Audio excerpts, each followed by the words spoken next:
मराठी पाट्या न लावणाऱ्या दुकानांना पालिकेकडून 2 कोटींचा भुर्दंड। मुंबई पालिकेची दुकानांवर कारवाई। पालिकेकडून 3133 दुकानांवर कारवाईचा बडगा उगारण्यात आला। सक्तीच्या विरोधात महाराष्ट्र नवनिर्माण सेना आणि ठाकरेंची शिवसेना आक्रमक झालेली आपल्याला पाहायला मिळत होती। त्यानंतर आता मराठी पाट्यांवरती देखील मुंबई महानगरपालिकेच्या वतीने कडक कारवाई केली जाते।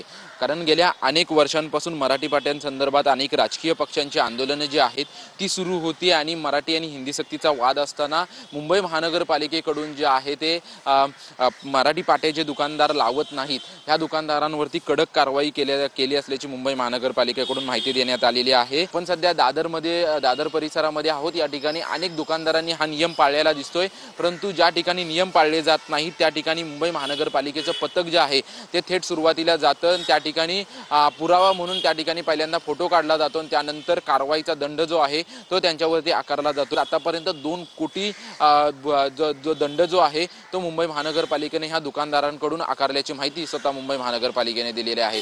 कॅमेरामॅन मनीष विचारेसह निवृत्ती बाबर, TV9 मराठी।